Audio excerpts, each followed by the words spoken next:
Chicos, muy buenos días con todos, o muy buenas tardes ya. Bien, eh, soy el profesor Ricardo Muro. El curso que vamos a desarrollar en este momento es el curso de Economía. Bien, estamos ya en la tercera semana, Economía, y vamos a proseguir con lo que habíamos quedado en la última clase, o lo que se quedó en la última clase. Se había hablado del proceso económico y también de los bienes y los servicios. Bien. Vamos a proyectar entonces la información de la clase de esta semana.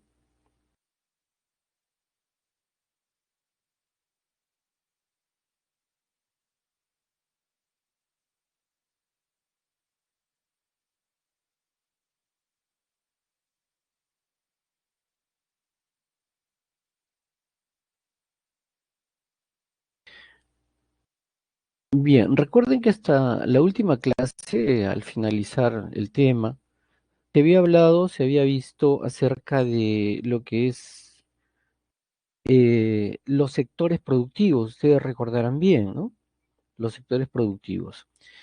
A ver, brevemente recordamos que los sectores productivos son tres. La producción en general se divide en tres segmentos, en tres áreas. Bien, ustedes recordarán, esas áreas son el sector primario, secundario y terciario. Muy fácil de recordar, ¿no? Muy fácil de recordar. El sector primario está relacionado con lo que son actividades de carácter extractiva, ¿no? Todo lo que es extracción. Ese es el sector primario. El sector secundario está relacionado con actividades de transformación, o también se le llama industrial. Y el sector terciario, bueno, son básicamente la prestación de los servicios, ¿no? Bien, entonces, hasta ahí se había avanzado el tema, ¿no? Sector extractivo, sector transformador o industrial y sector servicios. Listo, vamos a continuar. ¿Qué vamos a ver ahora? También relacionado con la producción, vamos a hablar de los factores productivos, ¿ya? Habíamos visto sectores, ahora vamos a ver factores productivos. ¿Qué se entiende por factores productivos? ¿Qué son los factores productivos? Bueno, son los elementos que participan en la producción, ¿no? Todo recurso, todo elemento que participe en la producción se llama factor productivo o recurso productivo. Está conformado por el factor tierra, ¿correcto? Trabajo, capital, habilidades empresariales o simplemente empresa y el Estado. Son cinco, ¿de acuerdo? Recuérdenlo como si fuera su nombre. Es muy fácil de recordarlo, ¿ya? Entonces, vamos a revisar cada uno de estos factores. Miren, al factor tierra, trabajo y capital se le llama también factores clásicos. Al factor empresa y Estado se le llama factores modernos, ¿de acuerdo? Miren, recuerden que en este momento estamos como si estuviéramos dentro del aula, ¿no? Entonces ustedes tienen que tener su libreta de apuntes, su cuaderno, su bloc de notas, sus lapiceros, todo lo que usualmente llevan al salón de clase. Tienen que tenerlo a la mano, ¿no? Porque ustedes verán, los profesores tenemos que dar explicaciones adicionales a lo que está en el material, en el PPT, etcétera. Entonces sería bueno que ustedes apunten también, ¿ya? Nos concentramos completamente en el tema y echamos para adelante.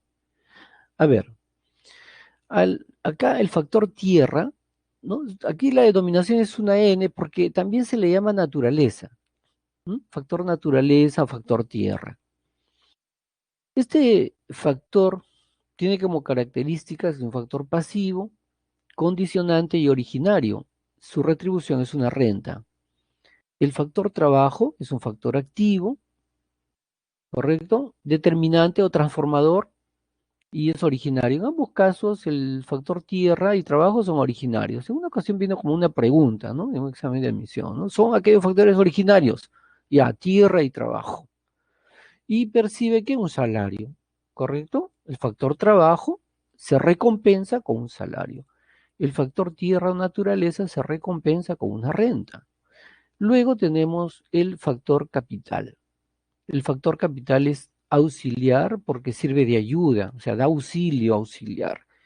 Y derivado porque aparece por la unión de los dos anteriores. Trabajo más naturaleza igual capital. Se deriva de la unión de los dos anteriores. Y su retribución es un interés, es el interés. Finalmente, el factor empresa es el organizador, organiza todo el proceso para producir y su retribución se llama beneficio o ganancia, ¿correcto? Y finalmente el Estado, la G representa lo que puede ser gobierno, ¿no? Gobierno o Estado, se encarga de estabilizar, es regulador de la producción del sistema económico, ¿no? ¿Y qué se le retribuye o paga al Estado? Los tributos. El Estado cobra tributos, impuestos, tasas y contribuciones, ¿no? De este cuadrito, manéjenlo bien porque esto viene muchas preguntas, ¿no? Esto han venido así preguntitas sobre las características y uno tiene que marcar el factor. Ahora bien, miren, sobre estos 5 factores, como le digo, los 3 primeros son clásicos y los otros 2 son modernos, empresas de Estado modernos. Eh, sobre estos 5 factores vamos a ir estudiándolo en las diferentes clases que reciban ustedes. Por ejemplo, hoy día vamos a revisar lo que es naturaleza y trabajo, ¿ya? Hoy día esos dos, naturaleza y trabajo. Y en clases posteriores van a ver capital, empresa, y en otra clase está tributario y el presupuesto público. Ambos temas componen lo que es el Estado, de manera progresiva, ¿ya? Así que ya van más o menos, ya tienen una idea de lo que se va a revisar posteriormente. Así como también el proceso económico, producción, circulación, distribución, consumo, inversión, ¿no? Ya se ha visto lo que es producción, entonces en otra clase posterior se va a ver circulación y en otra clase, y también junto con circulación, mercados también, ¿no? Y en otra clase ya se verá distribución y después consumo, ¿ya? Entonces así en ese orden vamos a ir avanzando. Listo, pasemos a ver la siguiente toma. Aquí vamos a hablar del factor tierra o naturaleza, ¿no? El factor tierra está compuesto por todos los elementos que existen con anterioridad al ser humano, ¿no? Por esa razón se le llama originario, ¿no? ¿Por qué? Porque existen con anterioridad al ser humano, ¿no? Y que pueden ser incorporados en la producción. Este factor está compuesto, bueno, esta sería una clasificación, ¿ya? Está compuesto por el medio geográfico, ¿no? Es la manera de clasificarlo. ¿Qué es el medio geográfico? Es el medio ambiente, el medio natural que nos rodea. Y este medio ambiente está conformado por dos elementos, el territorio y el clima. Y el territorio y el clima justamente pues ponen las condiciones, ¿no? Para poder producir. En qué tipo de territorio y qué clima se pueden producir determinadas actividades, realizar actividades. También las materias primas, ¿no? O podemos llamarlos recursos naturales también, y las fuerzas motrices. ¿Qué son las fuerzas motrices? Las fuerzas motrices vienen a ser, eh, digamos, todas aquellas formas de energía que encontramos en la naturaleza capaces de producir movimiento que se pueden incorporar a la producción. Esas son las fuerzas motrices, todas aquellas formas de energía que la naturaleza nos brinda. Por ejemplo, la fuerza de los animales, la energía solar, eólica, hidráulica, geotérmica, etcétera, hidroeléctrica, etcétera. Entonces se considera un factor originario, ¿no? Ya saben por qué, ¿no? Porque no ha sido creado por el hombre, este factor tierra. También se considera que es pasivo, ¿m? Debido a que es transformada por la acción del hombre, ¿no? La naturaleza no brinda las cosas de repente de manera automática, sino que la acción del hombre tiene que transformar para poder producir usando los recursos que la naturaleza brinda. Por ejemplo, un factor pasivo. Y condicionante porque el territorio y el clima condicionan el tipo de actividad que se va a desarrollar, ¿no? El territorio es digamos, el aspecto físico donde habita la población y donde tiene que aprovechar los recursos que hay ahí.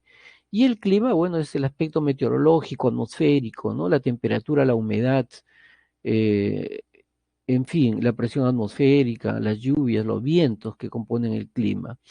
Muy bien, ahora vamos a examinar lo que son los recursos naturales. Los recursos naturales son elementos que se encuentran en la naturaleza y que el hombre los extrae, los utiliza directamente para su consumo o para producir bienes y servicios. ¿Ya? Entonces, son recursos extraídos de la naturaleza, tales como, por ejemplo, las aguas de los mares, los ríos, los lagos, los suelos, la diversidad biológica, los recursos energéticos, la atmósfera y los minerales, la flora, la fauna, todos aquellos recursos que se pueden extraer ya sea para el consumo o también para la producción, recursos naturales, ¿no?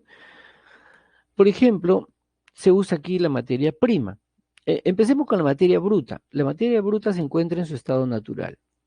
Cuando ya ha sido extraída, se convierte en materia prima. ¿De acuerdo? Por ejemplo, un arbolito ahí en su estado natural es materia bruta.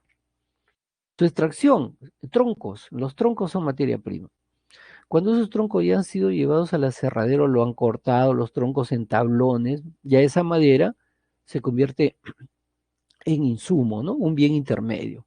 Y de ahí ya van a aparecer los bienes finales como la silla, la mesa, los muebles, todo lo que se puede hacer con ella, ¿no? Entonces, hay un proceso de transformación, ¿no?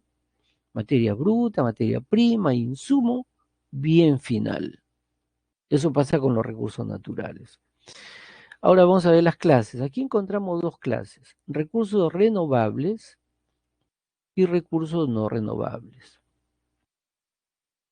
Bien, miren, preguntas sobre lo que es factor tierra o naturaleza, como que no vienen muchas no vienen. De vez en cuando por ahí aparecen. Pero cuando han venido, muchas de ellas sí se enfocan a lo que es renovables y no renovables. Ya entonces le prestamos bastante atención aquí, ¿no? Clases, tenemos los recursos naturales renovables, son los recursos que se pueden reponer, se pueden restaurar, se pueden reproducir, ¿de acuerdo? Esos son los recursos renovables, se regeneran, se reproducen, se reponen después de ser consumidos, ¿ya? Con actividades productivas como la agricultura, la ganadería, la acuicultura, la forestación, ¿no? Los árboles talados, bueno, se pueden volver a reproducir, ¿no? Igual la ganadería, la agricultura, ¿no? La piscicultura, los peces en el mar son renovables, ¿correcto? El agua, ¿no? Recurso renovable, ¿no? Ahora, los no renovables son todos aquellos recursos que una vez utilizados ya no se pueden reponer, ya no se pueden reproducir, ya no se pueden regenerar, ¿ya? ¿Se dan cuenta, no? ¿Por qué? Porque, bueno, no tienen esas condiciones naturales. Por ejemplo, estos comprenden los recursos minerales, por ejemplo, los minerales como el oro, la plata, etcétera, recursos energéticos de origen fósil, como el petróleo, ¿no? El gas natural. Puede haber cierta cantidad de abundancia, pero con el tiempo se van agotando, no se regeneran, no se reproducen, tienden al agotamiento, ¿ya? Estos recursos, como el carbón, etcétera, etcétera, etcétera. Muy bien. Ahora vamos a ver el otro tema, que viene a ser el otro factor. Vamos a hablar del trabajo. ¿Qué entendemos por trabajo? Es todo esfuerzo o actividad física y o mental que realice el hombre, de modo consciente para producir bienes y servicios y satisfacer sus necesidades. Sobre el tema de trabajo sí viene un poco más de preguntas, ¿no? Hay un poco más de preguntas sobre este tema que lo vamos a desarrollar. A ver, aquí tenemos diferentes actividades, ¿no? Diferentes actividades. Cada una de estas actividades tiene como finalidad satisfacer por lo menos algún tipo de necesidad, ¿ya? Es un esfuerzo, es una actividad que puede ser física o que puede ser mental. A ver,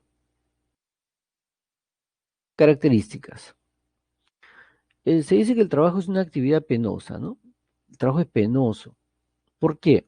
Bueno, debido a que es obligatorio, implica una responsabilidad, es peligroso y fatigoso. Por eso se considera penoso. Claro, mayormente las personas quieren desarrollar actividades, pero no les gusta que sea por obligación, ¿no?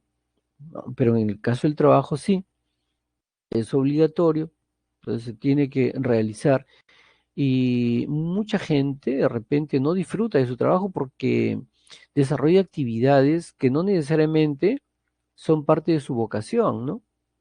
Que no son actividades que no necesariamente es de su gusto, pero lo tienen que hacer, ¿no? Porque es una obligación.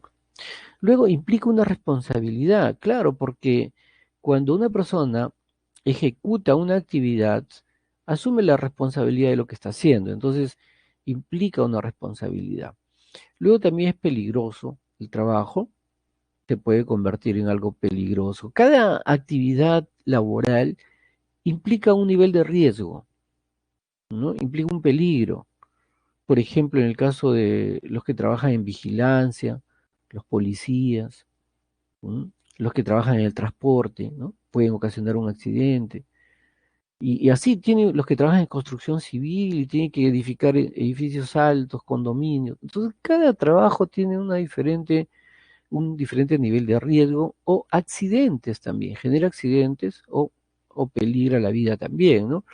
La Organización Internacional del Trabajo dice que en el mundo eh, se ocasionan alrededor de 2 millones, un promedio, 1,5 millones, 2 millones de accidentes de trabajo cada año, ¿no?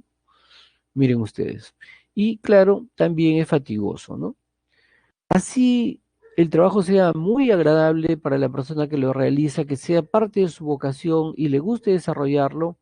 Sin embargo, llega un momento también que genera niveles de estrés, de fatiga, de cansancio, ¿no? Entonces, el estrés, por ejemplo, es una una enfermedad muy común ahora, ¿no? Vivimos en un mundo a un ritmo muy acelerado, entonces pueden generar fatiga o estrés. Muy bien. Otra característica, se requiere un esfuerzo. Puede ser físico o puede ser mental.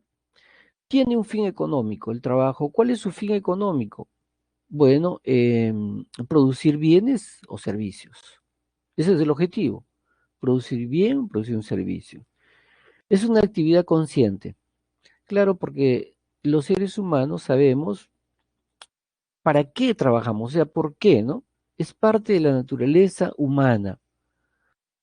Por ejemplo, una actividad que puede hacer un agricultor arando una tierra con sus bueyes. En el caso del agricultor que está trabajando se llama fuerza de trabajo. En el caso de los bueyes no, ¿no? Ellos no estarían trabajando, ¿no?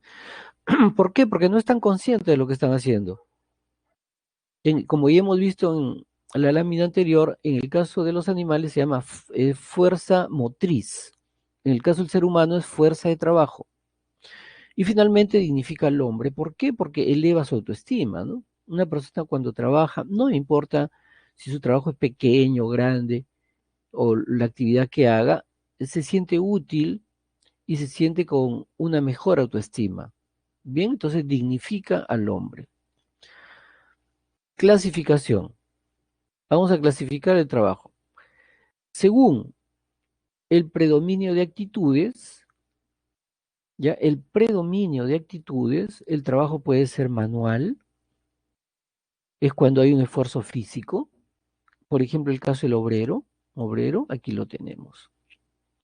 Acá está. Manual, ¿ya? Esfuerzo físico, ¿de acuerdo? Acá está. Esfuerzo físico. Y en el caso de un trabajo intelectual, es un esfuerzo mental. Por ejemplo, un profesor, un médico, un historiador, etcétera, acá lo tenemos, ¿no? Entonces, según el predominio de actitudes, el trabajo puede ser manual, esfuerzo físico, intelectual, esfuerzo mental. Muy bien, muy bien. Ahora, eh, vamos a ver la siguiente lámina, vamos a ver. Ajá. Según su función en la empresa o institución, ¿ya? Según su función en la empresa o institución. La función, o también se le puede llamar grado de responsabilidad. El trabajo puede ser director o puede ser ejecutor. Director dirige, pues. Director da órdenes. Dirige, da órdenes. Por ejemplo, un gerente, un director de orquesta, un director técnico, un director de colegio, un administrador en una empresa. ¿Ah? Acá lo vemos, ¿no? Dirige la empresa, lleva el timón. Acá está, lleva el timón, director.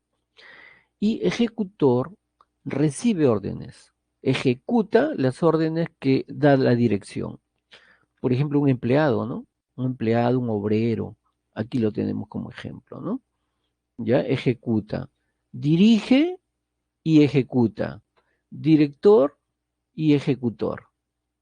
Muy bien, excelente, chicos. Así me gusta que estén copiando, que estén muy atentos, ¿eh? A ver, siguiente clasificación según la relación con el empleador. ¿Qué relación tiene con el empleador? Bueno, si trabaja en una empresa y está bajo la dirección de un director, de un gerente, de su jefe, tiene un contrato firmado, entonces se llama dependiente. Es un trabajo dependiente. Un empleado público si trabaja para el Estado o privado si trabaja en una empresa particular. Y el independiente es aquel que trabaja para sí mismo. O sea, no depende de una empresa, no tiene un contrato que cumplir, un horario que cumplir con una empresa, sino consigo mismo. Por ejemplo, un profesional, un consultor, ¿no? Un médico en su consultorio, un dentista en su consultorio, un abogado o un contador que tiene su propia oficina de manera independiente, un comerciante, un empresario, son independientes. Finalmente, según la especialización, ¿m? El trabajo puede ser simple o puede ser calificado. Trabajo simple es aquel que realiza este trabajo que no ha necesitado mayormente una capacitación, ¿no? Simple. O sea, no ha sido, digamos así, entrenado, no ha estudiado algo para desempeñar ese trabajo. Simple, ¿no? Por ejemplo, un cobrador de combi, ¿no? Un trabajador de limpieza. ¿Ya? A eso se llama simple. Y calificado, este trabajo sí, el que lo desarrolla ha recibido una preparación, una capacitación. Ha estudiado un oficio, una profesión, una técnica, algo que lo convierte en un ingeniero, ¿no? Un profesor, un abogado, un contador, etcétera, ¿no? Calificado, según la especialización.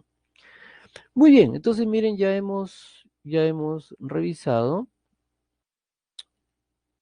acá está, ¿no? Recordamos, según las actitudes, manual e intelectual, según su función, director y ejecutor, según la relación con el empleador, dependiente y dependiente, y según la especialización, simple y calificado. Listo. Mire, ya tenemos ahí toda la clasificación. Vamos a ver ahora un poco la historia con relación al trabajo, un poco lo que es la evolución, cómo ha ido evolucionando en el tiempo, ¿no? El trabajo. La cooperación forzada se da en la etapa de la esclavitud y la servidumbre. Claro, ¿no? Esa es forzada, ¿ok? A ver, en la etapa, la esclavitud se desarrolla en la antigüedad, a partir de las guerras. ¿M? A ver, cuando en la antigüedad un pueblo iba a una guerra con otro, el ejército que ganaba lo saqueaba al otro pueblo. Se llevaba sus bienes, sus cosas, y a la población la llevaba como esclava, ¿no? Entonces, el esclavo era considerado un ser inferior, sin derechos, un objeto de disposición de su amo a quien le debía servir sin pago alguno, ¿no? Una situación atroz, muy cruel, ¿no? Ahora, va pasando el tiempo Nos ubicamos ya en la servidumbre, se desarrolló en la Edad Media. Ahora ya no es esclavo, es siervo. El siervo ya tenía ciertos derechos, como casarse, tener un hogar y obtener su libertad, ¿no? Ya era dueño de su libertad. Entonces, mejoró un poco ahí la situación. El amo ahora era dueño solo de su trabajo, pero le imponía obligaciones. Lo hacía trabajar, pero no le pagaba, ¿no? Esa es la servidumbre, ¿ya? Esa es la cooperación forzada. Ahora pasamos a ver lo que son los gremios. Ya, acá ya va pasando el tiempo, ¿no? Aparecen a finales de la Edad Media, con la formación de las ciudades, o también se le llamaba burgos. Miren, aquí ya van apareciendo poblaciones, cuando ya las murallas de los castillos feudales van derrumbándose, las poblaciones van expandiéndose, se van formando los burgos o ciudades, y ya hay un poquito más de orden en el trabajo. Dice, estaban compuestos por artesanos organizados bajo rígidas normas agrupadas en tres niveles: maestros, oficiales y aprendices. Y luego la libre contratación. Aquí ya se logra un poco más de derechos ya. ¿Por qué? Porque miren, ve, este sistema de libre contratación aparece a partir de la Revolución Francesa. Ustedes recordarán la Revolución Francesa, ¿no? La toma de la Bastilla, 1789, es una revolución que duró como 10 años también. Se lograron varios derechos. Ahí se firmó, por ejemplo, la Declaración de los Derechos del Hombre y del Ciudadano. Y dentro de esos derechos, el derecho al trabajo fue reconociéndose ya como derecho ya para que las personas no sean explotadas como ocurría antes, ¿no? Ya, entonces aquí, en este caso, se sustenta en el derecho del individuo a la libertad de trabajo establecido mediante un contrato individual, ¿correcto? Por eso se llama libre contratación, pues, ¿no? Ya, acá ya hay derechos ya. ¿Mm? El trabajador es dueño de su trabajo. El trabajador vende su fuerza de trabajo como si fuera una mercancía, ¿correcto? Al capitalista, a cambio, recibe un salario. Hay una libre contratación, recibe una remuneración por el esfuerzo o trabajo que está realizando, ¿ya? Libre contratación.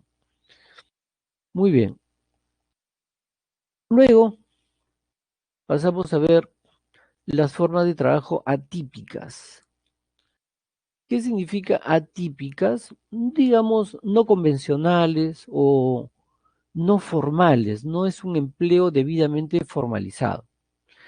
Tenemos acá la forma de trabajo atípicas como la esclavitud, el trabajo forzoso, ¿ya? Parece mentira, pero aún en nuestro tiempo ocurre también un poco de esclavitud en el trabajo. Hay personas que son explotadas en su trabajo como esclavos, ¿no? Mayormente se da en los países de Asia, en Asia, ¿no? Y bueno, en otros lugares también, cuando no se les reconoce sus derechos, se les obliga a trabajar, se les trata con crueldad, entonces es una esclavitud, trabajo forzoso, ¿no? Por ejemplo, en una ocasión, conversando con un amigo alemán, y yo le preguntaba sobre los peruanos en Alemania, cómo viven, qué trabajan. Bueno, trabajan, digamos así, ayudando en las casas a limpiar, a lavar la ropa, a limpiar el jardín, botar la nieve, etcétera, ¿no? Y se iban a su casa, obviamente, ¿no?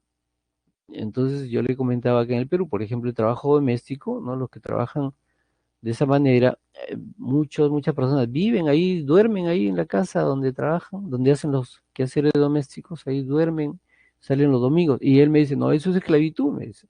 Tienen que irse a su casa todos los días, porque si se quedan ahí todos, viven ahí prácticamente y trabajan todo el día, entonces es una forma de esclavitud, ¿no? Bueno, pueden haber muchas formas, ¿no? La idea es que poco a poco los derechos se vayan respetando, ¿no? Luego, el empleo multipartita, es cuando la empresa no contrata directamente al trabajador, sino lo hace a través de agencias de empleo llamadas service. Entonces, el personal captado a través de una service trabaja en una empresa, pero legalmente no pertenece a esa empresa, sino pertenece a la service, ¿no? Es un trabajo multipartita, así se llama, ¿no? Entonces, la Service muchas veces no le reconoce beneficios sociales y las empresas, para tampoco reconocerlos, prefieren contratar a través de una Service que ellos directamente, ¿no? Ya es un empleo multipartita. El empleo temporal puede ser un empleo ocasional, ¿no? O estacionario, depende mucho de la estación. Termina la estación, ya se modifica ese tipo de empleo, ¿no? Es, es, es un empleo, digamos, no permanente, ya no permanente, sino ocasional. Luego tenemos el empleo encubierto. Bien, aquí en el empleo encubierto también es parecido como el caso de la Service. O sea, se contrata a los trabajadores con una modalidad de un trabajo temporal o periódico. Por ejemplo, una determinada temporada que comienza en un mes y termina después de 6 meses, 7 meses. Entonces le contrata por ese tiempo. Una vez que finaliza ahí, se le vuelve a contratar otro tiempo más. Finaliza ahí y se le vuelve y así por el estilo, ¿no? Entonces, ese tipo de contrato o tratamiento es como si fuera un independiente, como si ese trabajador fuera independiente, pero en realidad tiene permanencia en la empresa, ¿no? Pero su trato laboral es como independiente, por eso se llama empleo encubierto. Y finalmente el empleo a tiempo parcial o part-time es aquel empleo donde las personas trabajan, digamos, medio tiempo, por la mañana o bien por la tarde, porque realizan otras actividades. Entonces, es un tiempo partido, part-time, ¿ya? De 8 de la mañana a 1 de la tarde, part-time. O de 3 de la tarde a 7 de la noche, por ejemplo, ¿no? Hay así, por ejemplo, las cajeras de los supermercados, ¿no? Que de un turno, después el otro turno, y el otro, así, ¿no? Part-time o de cualquier otra empresa que sea. Muy bien, ahora vamos a ver otro aspecto muy interesante sobre lo que es se llama aspectos demográficos del trabajo, ¿ya? A ver, eh, por si acaso, sobre esta parte sí vienen preguntas, viene, o sea, más o menos con cierta frecuencia, ¿no? Vamos a ver aquí, punto número uno, la población en edad de trabajar. PET, población en edad de trabajar. Punto número dos, población que no está en edad de trabajar. A ver, ¿cuál sería la edad referencial? Aquí en nuestro país, según el Instituto Nacional de Estadística e Informática, la edad mínima para trabajar es 14 años, ¿ya? Es la edad mínima. Obviamente con el consentimiento de sus padres. 14 años. Entonces, población en edad de trabajar a partir de 14 y se considera, digamos, la edad de jubilación 65 años. ¿Ya? Ahora acá, la población que no está en edad de trabajar, obviamente menores de 14 años. Menores de 14 años, bueno, son niños, obviamente. Los derechos del niño, dice que todo niño tiene derecho de estudiar y de jugar, pero no de trabajar, ¿no? Aunque lamentablemente en países como el nuestro, ¿no? Donde la economía está un poco, digamos, no hay tanta fortaleza económica como para cubrir las necesidades básicas de la gente, entonces hay muchos niños que trabajan, pero no debería ser así, ¿no?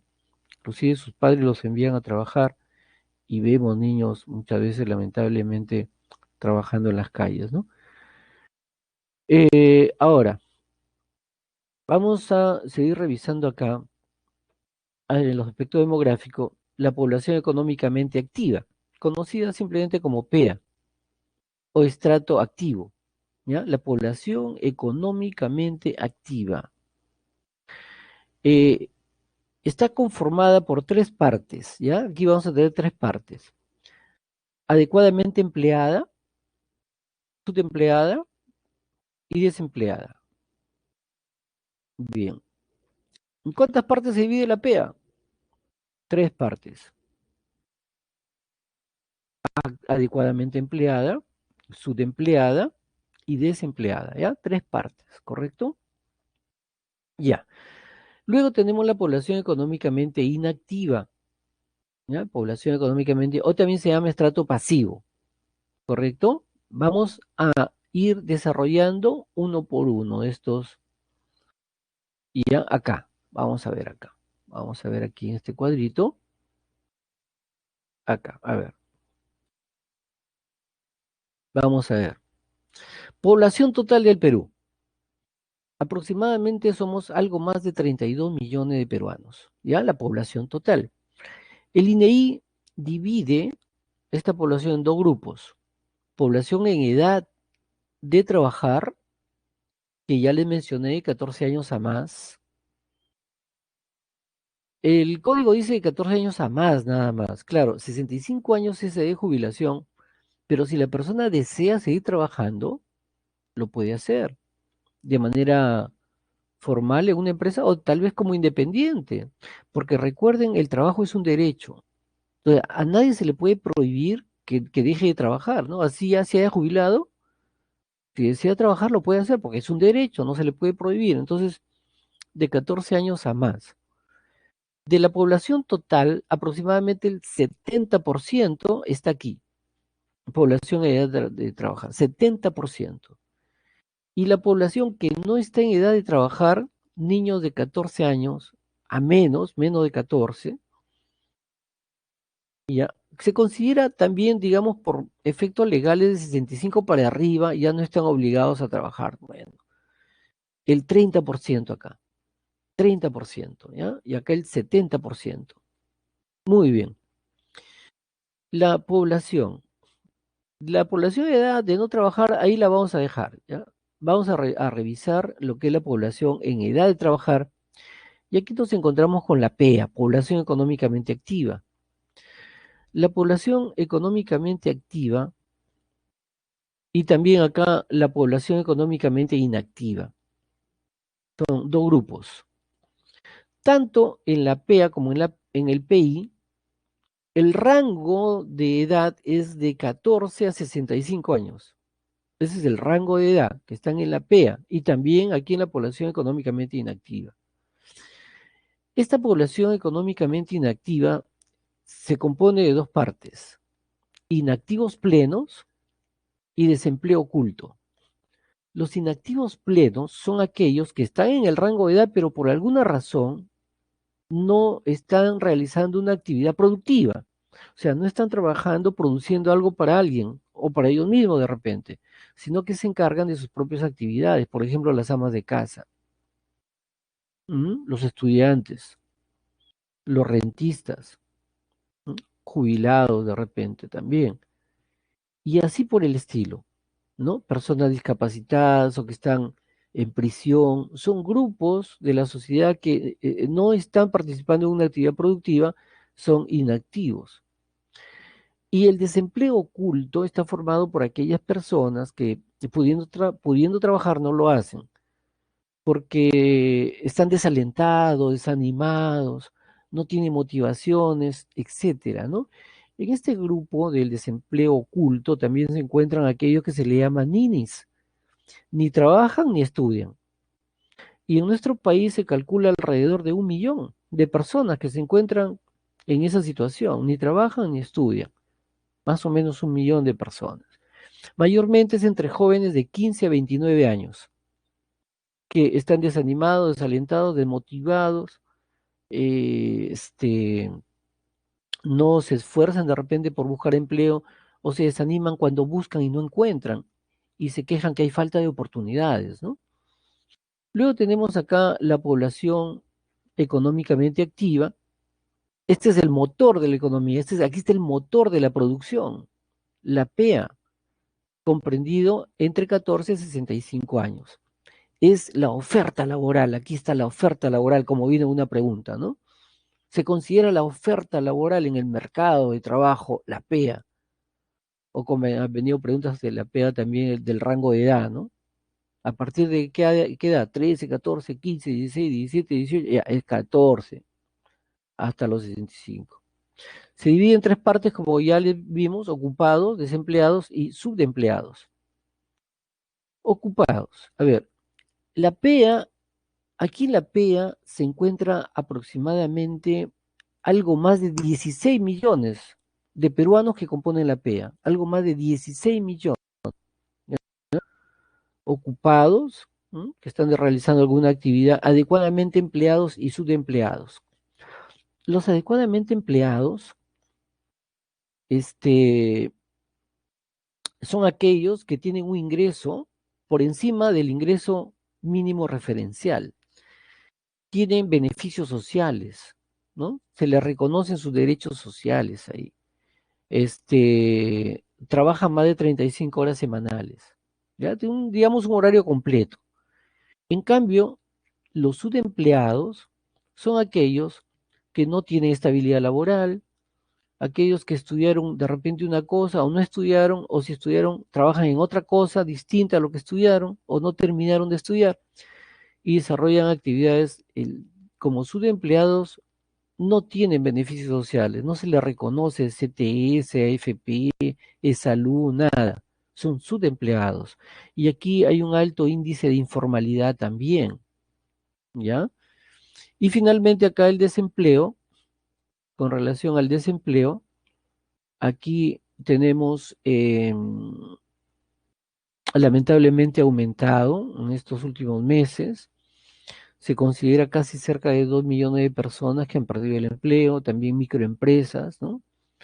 Entonces ha habido un aumento acá, ¿ya? Hay varios tipos de desempleo, ¿no? Desempleo friccional, estructural. En este caso ha sido un desempleo estructural que ha crecido, ¿no? Desempleo estacional, cíclico, etcétera, ¿no? Y el subempleo, los subempleados pueden haber dos tipos: subempleado visible e invisible. El subempleado visible es el que trabaja menos de 35 horas semanales, como el part-time. Ese es visible. Menos de 35 horas semanales, es subempleo visible.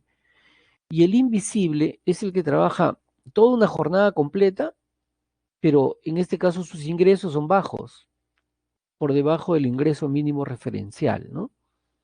Bajos ingresos, muchas horas de trabajo. ¿Por qué se llama invisible? Porque como trabaja la jornada completa, no parece que fuera subempleado. No se nota que es subempleado, pero es un subempleado por ingresos, porque sus ingresos son muy bajos. En cambio, el visible es por tiempo, ¿no? Su tiempo no es la jornada completa, sino la mitad. Entonces, un subempleado eh, eh, por tiempo sería menos de 35 horas semanales. Muy bien, chicos, entonces ahí hemos revisado ya este, este cuadro. ¿Qué les parece? Vamos a ver las claves, ¿de acuerdo? Seguramente ustedes, chicos muy audaces, muy estudiosos, ya han estado marcando las claves, así que vamos a revisarla, ¿ya? A ver, la primera pregunta. Mario Paiva vive de la pesca, ¿no? Ya que nació y vive en el puerto piurano de Ñuro, ¿no? Los peces, etcétera. Al final dice, podemos afirmar que se clasifica como factor que, si es pesca, ¿qué marcaríamos? ¿Qué factor productivo que hemos visto? Muy bien, naturaleza, pues, ¿no? Naturaleza. Si es pesca también, es un factor renovable, ¿no? Renovable. Bien, pregunta 2. Johan es un fotógrafo que trabaja filmando y fotografiando a los bañistas en el paraíso natural de las tortugas, ¿no? En Piura. Bueno, al final dice, podemos afirmar que Johan vive del factor. Si dice trabaja filmando, fotografiando, el factor trabajo, pues, ¿no? Ya la clave D de dado. Pregunta 3. Dice, Jane ha construido una agencia de viajes para trabajar. Ella ha creado la ruta turística Destino del Norte, ¿no? Al final dice, ¿no? Dicha agencia de viaje la podemos definir como un factor ¿qué? ¿Qué cosa ha hecho Jane? Una agencia de viajes ha formado su empresita, pues es una empresa, ¿no? ¿Ya? La clave de dado. Pregunta 4. Don Nelson tiene un pequeño kiosco en donde vende menú todos los días, ¿no? Ya, luego dice, ya, todos los días, dice, listo. Por lo tanto, dice más adelante, pedirá a la Caja Suyana un préstamo para poder alquilar un local más grande. Dicho dinero del préstamo se define como ¿qué tipo de factor? Claro, pues capital, ¿no? Lo va a invertir en un negocio, ¿no? Capital. Pregunta 5. Se ha declarado el inicio de la veda de las conchas negras con la intención de darles tiempo a dicha especie para que se pueda reproducir. Claro, es un producto, un factor renovable. Entonces, dicha medida es ejecutada por quién. ¿Quién pone la medida? El Estado, ¿no? La clave S de casa. Pregunta 6. En la mayoría de las ciudades del Perú, los jóvenes que terminan el colegio, de ahí tienen que buscar empleo. Todo este universo de jóvenes se define como población en edad de trabajar. La clave D de dado, población en edad de trabajar. 7. A ver, elabora menos de 35 horas a la semana. Entonces, es población subempleada. Ya la clave es la A, población subempleada. Pregunta 8. Labora más de 35 horas a la semana y reciben ingresos por encima del ingreso mínimo referencial. Por lo indicado, podemos afirmar que Rubén pertenece a la población adecuadamente empleada. B de bueno. Pregunta 9. Jaime es padre de familia de dos niños y busca trabajo arduamente. La clave sería A, población desempleada. Y finalmente, la número 10. Carlitos quiere ser economista y sueña con ingresar a la Universidad Nacional Mayor de San Marcos. Para cumplir con sus metas, tendrá que prepararse fuertemente y dedicarse de íntegro a sus estudios, ¿no? Los gastos serán cubiertos por su familia ya que él no puede trabajar. Entonces, ¿en qué pertenece a qué población? Económicamente inactiva. Amas de casa, estudiantes, recuerdan, ¿no? Amas de casa, estudiantes, población económicamente inactiva. Chicos, ha sido un gusto estar con ustedes esta mañana. Le voy a pedir, por favor, ya antes de terminar, simplemente que respondan una sencilla pregunta. ¿Qué te pareció la explicación de la clase de hoy? ¿Ya? Una pequeña encuestita. A ver, por favor. Vamos a ver. Ahí está. Ya. Van a marcar. Van a marcar.